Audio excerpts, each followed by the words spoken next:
വീട്ടില് നല്ല ടേസ്റ്റി ആയിട്ടുള്ള മീൻകറിയാണ് ഉണ്ടാക്കിയത്.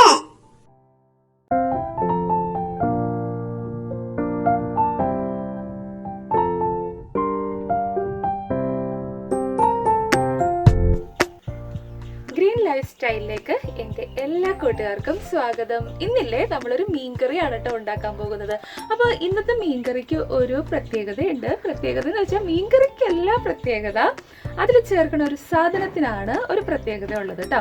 സാധാരണ നമ്മൾ മീൻകറിയൊക്കെ ഉണ്ടാക്കുന്ന സമയത്ത് ഓട്ടുപുളി ഉപയോഗിക്കും, വാളംപുളി ഉപയോഗിക്കും, അല്ലെങ്കിൽ നമ്മൾ മാങ്ങ ഇട്ട് വെക്കും അല്ലേ. അപ്പോൾ പുളിക്ക് വേണ്ടി നമ്മൾ ഇതൊക്കെയാണ് ചെയ്യുന്നത്.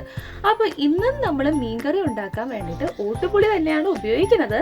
പക്ഷേ ഇല്ലേ ഇതുപോലത്തെ ഓട്ടുപുളിയാണ് കേട്ടോ ഉപയോഗിക്കുന്നത്. അപ്പോൾ ഈ ഓട്ടുപുളി എന്താണെന്ന് മനസ്സിലായോ? ഇത് ചില ആൾക്കാർക്ക് അറിയാത്ത ആൾക്കാരുണ്ടല്ലോ, അവർക്ക് വേണ്ടിയിട്ടാണ് കേട്ടോ പറയണത്. ഈ ഓട്ടുപുളി ഉണക്കിയാണ് നമുക്ക് മീൻകറിയിലൊക്കെ ഇടുന്ന ഓട്ടുപുളിന് കുടംപുളി എന്നും പറയും കേട്ടോ. അപ്പോൾ ഇതാണ് കുടംപുളിയെന്നും ഓട്ടുപുളിയെന്നും ഒക്കെ പല സ്ഥലത്ത് പല പേരാണ് ഇതിനെ പറയണത്.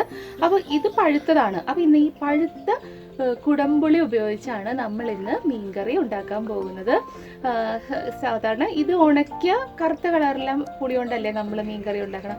അപ്പോൾ ഇന്ന് നമ്മൾ ഈ പഴുത്ത പുളി കൊണ്ട് മീൻകറി ഉണ്ടാക്കും കേട്ടോ. അപ്പോൾ നമുക്ക് മീൻകറി ഉണ്ടാക്കാനായിട്ട് പോകാം. അപ്പോൾ അതിനു മുന്നേ ആയിട്ട് ആദ്യമായിട്ട് എൻ്റെ ചാനൽ കാണുന്ന കൂട്ടുകാർ പ്ലീസ് ചാനൽ ഒന്ന് സബ്സ്ക്രൈബ് ചെയ്യണം. കൂട്ടത്തിൽ ബെല്ലൈക്കൺ അമർത്താനും ഓൾ ഓപ്ഷൻ എനേബിൾ ചെയ്യാനും മറക്കരുത് കേട്ടോ. അപ്പോൾ നമുക്ക് വേഗം തന്നെ കിച്ചണിലേക്ക് പോകാം.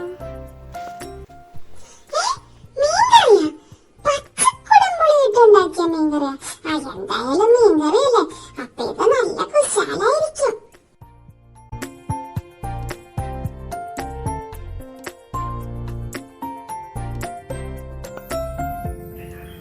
ഞാനിവിടെ ഒരു ചീനച്ചട്ടി അടപ്പിൽ വെച്ചിട്ടുണ്ട്. ചട്ടി ചൂടായപ്പോൾ ഞാനിതിലേക്ക് 2 ടേബിൾ സ്പൂൺ മല്ലിപ്പൊടിയാണ് കേട്ടോ ഇട്ട് കൊടുത്തത്. അപ്പോൾ ഒരു മീഡിയം ഫ്ലെയിമിൽ വെച്ചാണ് ഞാനിതിങ്ങനെ ഇളക്കി കൊടുത്തുകൊണ്ടിരിക്കുന്നത്. ഇപ്പോൾ നമ്മുടെ മല്ലിപ്പൊടി നല്ല മൂത്ത് വന്നിട്ടുണ്ട്. ഈ സമയം ഞാനിതിലേക്ക് 1.5 ടേബിൾ സ്പൂൺ നല്ല എരിവുള്ള മുളക് പൊടിയും 1/2 ടീസ്പൂൺ മഞ്ഞൾപ്പൊടിയുമാണ് കേട്ടോ ഇതിലേക്ക് ഇട്ട് കൊടുത്തത്. വീണ്ടും ഒന്ന് ഇളക്കിയതിന് ശേഷം നമുക്ക് അടപ്പ് ഓഫാക്കിയേക്കാം. അപ്പോൾ അടപ്പ് ഓഫാക്കിയാലും ഒരു 1 മിനിറ്റ് സമയം കൂടി ഇതിങ്ങനെ ഇളക്കി കൊടുത്തുകൊണ്ടിരിക്കണം.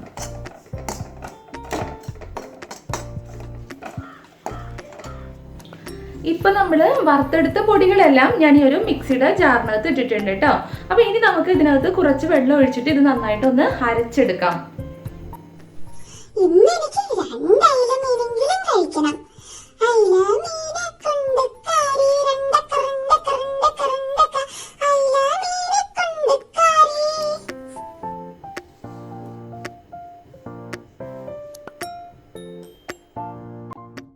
അര കിലോ അയിലയാണ് കേട്ടോ ഞാനിവിടെ വെട്ടിക്കഴുകി വൃത്തിയാക്കി ഒരു മൺചട്ടിയിൽ എടുത്തിട്ടുണ്ട്. ഇതിലേക്ക് നമ്മൾ അരച്ചെടുത്ത അരപ്പാണ് കേട്ടോ ഒഴിച്ചു കൊടുത്തത്. ഇനി കുറച്ച് വെള്ളം ഈ മിക്സിയുടെ ജാറിനകത്ത് ഒഴിച്ചൊന്ന് ചുറ്റിച്ചിട്ട് ഇതിലേക്ക് ഒഴിച്ചു കൊടുത്തിട്ടുണ്ട്. അപ്പോൾ നമ്മുടെ കറിയുടെ ചാറിന് ആവശ്യമായിട്ടുള്ള വെള്ളം നമ്മൾ ഇതിലേക്ക് ഒഴിച്ചു കൊടുക്കണം കേട്ടോ. അപ്പോൾ ഞാൻ കുറച്ച് വെള്ളം കൂടി ഇതിലേക്ക് ഒഴിച്ചു കൊടുത്തിട്ടുണ്ട്. ഇനി നമുക്കൊന്ന് നന്നായിട്ട് ചുറ്റിച്ചു കൊടുക്കാം. അതിന് ശേഷം നമ്മുടെ പഴുത്ത 2 മുഴുവൻ കുടംപുളിയും ഞാനിതുപോലെ ഇങ്ങനെ ഒന്ന് കട്ട് ചെയ്തെടുത്തിട്ടുണ്ട് കേട്ടോ. അപ്പോൾ ഇതിനകത്തുള്ള കുരുവെല്ലാം മാറ്റിയതിന് ശേഷമാണ് ഇതിങ്ങനെ കട്ട് ചെയ്തെടുത്തത്. അപ്പോൾ നിങ്ങൾ പുളി ഇടുന്ന സമയത്ത് നിങ്ങൾ എടുക്കണം പുളിയുടെ പുളി അനുസരിച്ച് ചേർത്ത് കൊടുക്കണം കേട്ടോ. അപ്പോൾ ഇതെല്ലാം ഞാൻ ഇതിലേക്ക് ഇട്ട് കൊടുത്തിട്ട് ഒന്ന് ചുറ്റിച്ചു കൊടുത്തിട്ടുണ്ട്.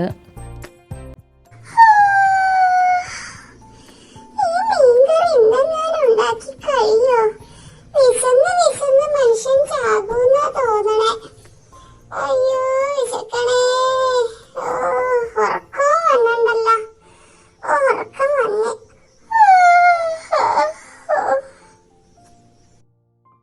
മീൻകറി ഇപ്പോൾ അടുപ്പത്തേക്ക് വെച്ചിട്ടുണ്ട്. ഇപ്പോൾ ഇതിനകത്തേക്ക് ആവശ്യത്തിനുള്ള ഉപ്പാണ് കേട്ടോ ചേർത്ത് കൊടുത്തത്. തൊട്ടടുത്തുള്ള അടുപ്പ് കൂടി ഒന്ന് ഓൺ ചെയ്ത് ഒരു ചീനച്ചട്ടി വെച്ചിട്ടുണ്ട്. അതിലേക്ക് 4 ടേബിൾ സ്പൂൺ വെളിച്ചെണ്ണയാണ് ഒഴിച്ചു കൊടുത്തത്. വെളിച്ചെണ്ണ ഒന്ന് ചൂടായി വന്ന സമയത്ത് ഇതിലേക്ക് 8 അല്ലി വെളുത്തുള്ളിയും ഒരു വലിയ കഷ്ണം ഇഞ്ചി ചതച്ചതുമാണ് ഇട്ട് കൊടുത്തത്.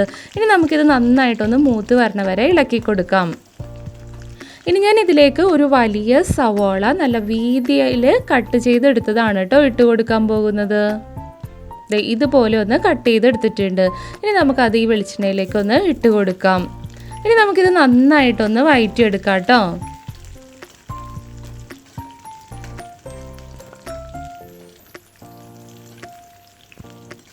ഇപ്പോൾ ഇത് നന്നായിട്ട് വഴന്നു വന്നിട്ടുണ്ട്. ഇനി നമുക്ക് ഇതെല്ലാം നമ്മുടെ കറിയിലേക്ക് ഇട്ട് കൊടുക്കാം. കുറച്ച് ചാറ് നമ്മുടെ ചീനച്ചട്ടിയിലേക്ക് ഒഴിച്ചൊന്ന് ചുറ്റിച്ച് നമ്മുടെ മീൻകറിയിലേക്ക് ഒഴിച്ചു കൊടുക്കാം കേട്ടോ. ഇതിനകത്തുള്ള വെളിച്ചെണ്ണ എല്ലാം നമ്മുടെ മീൻകറിയിലേക്ക് ഒഴിക്കാനാണ് കേട്ടോ ഇങ്ങനെ ചെയ്തത്. അതിനുശേഷം നമുക്കിത് ഇതുപോലെ ഒന്ന് ചുറ്റിച്ചു കൊടുക്കാം. അപ്പോൾ ഇനി നമ്മൾ കയ്യിലോണ്ട് ഇളക്കാനൊന്നും പാടില്ല കേട്ടോ, ഇതുപോലെ ചുറ്റിച്ചു കൊടുക്കാനേ പാടുള്ളൂ. ഇനി നമുക്കൊന്ന് ഉപ്പും പുളിയൊക്കെ നോക്കാം. അപ്പോൾ പുളിയോ ഉപ്പൊക്കെ കുറവുണ്ടെങ്കിൽ അതനുസരിച്ച് ഇട്ട് കൊടുക്കാം. ഇപ്പോൾ ഇത്തിരി ഉപ്പിൻ്റെ കുറവുണ്ടായിരുന്നു, ഞാൻ കുറച്ച് ഉപ്പ് ഇതിലേക്ക് ഇട്ട് കൊടുത്തു കേട്ടോ. അപ്പോൾ ഇനി ഒരു മീഡിയം ഫ്ലെയിമിൽ നമ്മുടെ മീൻകറി ഇവിടെ നിന്ന് ആയി വരട്ടെ. ഇപ്പോൾ ഇതൊന്ന് തിളച്ച് വന്നിട്ടുണ്ട്. ഈ സമയം ഞാൻ ഇതിലേക്ക് 4 പച്ചമുളക് നീളത്തിൽ അരിഞ്ഞതും 2 തണ്ട് വേപ്പിലയും ഇതിലേക്ക് ഇട്ട് കൊടുത്തിട്ടുണ്ട്.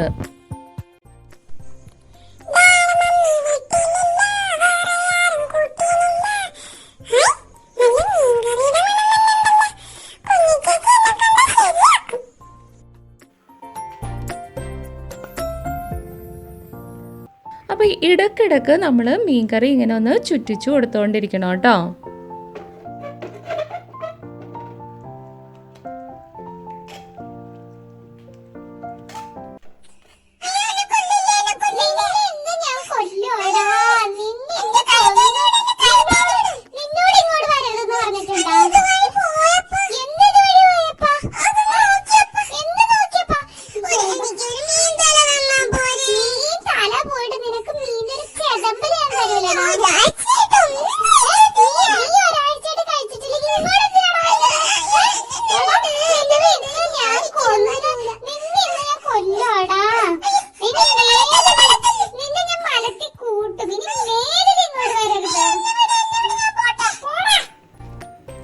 മീൻകറി ഇപ്പോൾ നന്നായിട്ട് തിളച്ച് വന്നിട്ടുണ്ട് കേട്ടോ. കണ്ടോ, എണ്ണയെല്ലാം നന്നായിട്ട് തെളിഞ്ഞ് വന്നിട്ടുണ്ട് കേട്ടോ.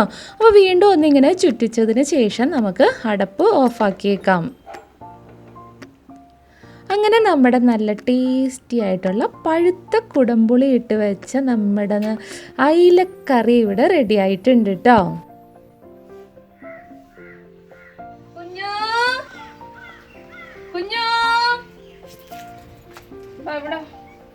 കുഞ്ഞുവിന്റെ അമ്മയാണല്ലോ വന്നേക്കണത്. കുഞ്ഞു ഇടാ വാടാ, ഇടാ വാ, ഓടി വാ, ബാ ബാ ബാ വാ, ഓടി വാ, ഓടി വാ.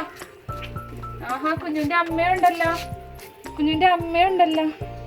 കുഞ്ഞുവിന്റെ അമ്മക്ക് ഗർഭോട് ഗർഭ.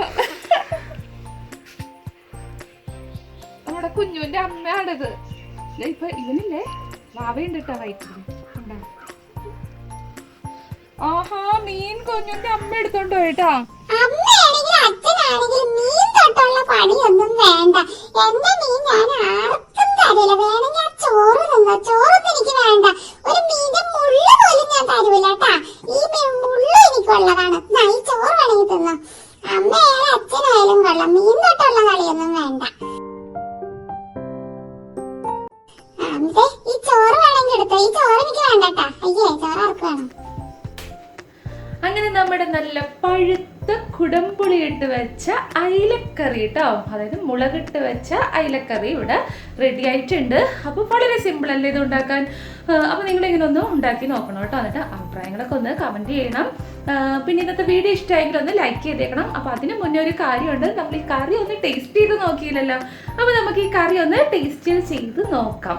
അപ്പോൾ ഞാനിത് ഉണ്ടാക്കുന്ന സമയത്ത് ഇതിൻ്റെ ഉപ്പും പുളിയൊക്കെ 2-3 പ്രാവശ്യമൊക്കെ നോക്കി കേട്ടോ. എന്നാലും ഫൈനലായിട്ട് നമുക്കൊന്ന് ടേസ്റ്റ് ചെയ്ത് നോക്കാം.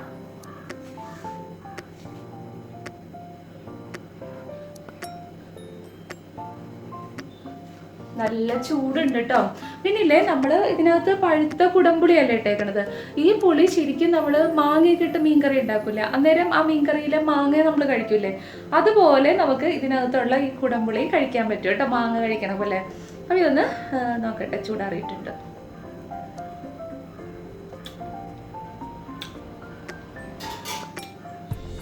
സൂപ്പറാണ് കേട്ടോ. ഞാനിപ്പോൾ സൂപ്പർ എന്ന് പറയേണ്ട ആവശ്യമില്ല, കാരണം നമ്മുടെ കറി കണ്ടാൽ തന്നെ അറിയാം അടിപൊളിയാണെന്ന്. അപ്പോൾ ഇനി ഇത് കൂട്ടി വേഗം ഒന്ന് ഊണ് കഴിക്കണം.